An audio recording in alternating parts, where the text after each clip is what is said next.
This was going to be the last photo in the series. So we were winding the series down. I have been working on it since 2005. So 9 years into the series. Started running out of ideas.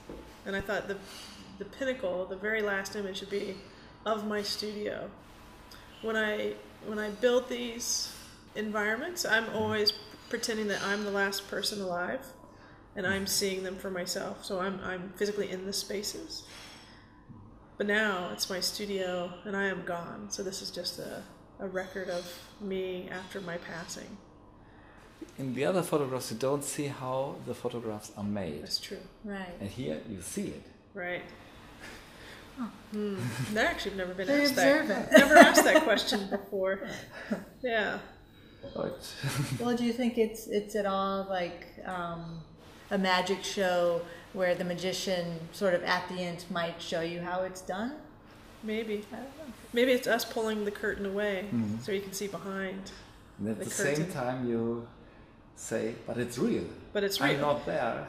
And it's the most real image we've ever created because it's based on a real place. It's not taken from the imagination.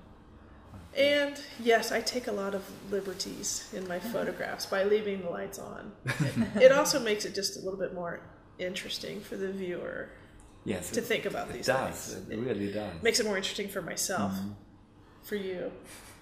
Yeah, if we were to be super realistic, there may not be as much fun or humor, because there's always a little bit of humor under each image.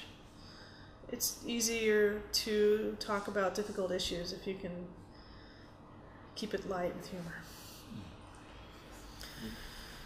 That series is more difficult to talk about because it isn't as well defined as the city series. And I believe we started it in 2003. New York is still reeling from the attack on the Twin Towers. So not only are American citizens, New Yorkers, feeling a little lost, but I myself, as an artist, also felt a little detached from my surroundings and what I was doing. So not necessarily because of the attacks, but just the whole feeling that is around me in the city. And I take all my inspiration from my surroundings and from my environment. So I think I was just feeding off of those feelings of my personal position and the people around me. And you reconnected this experience to your childhood.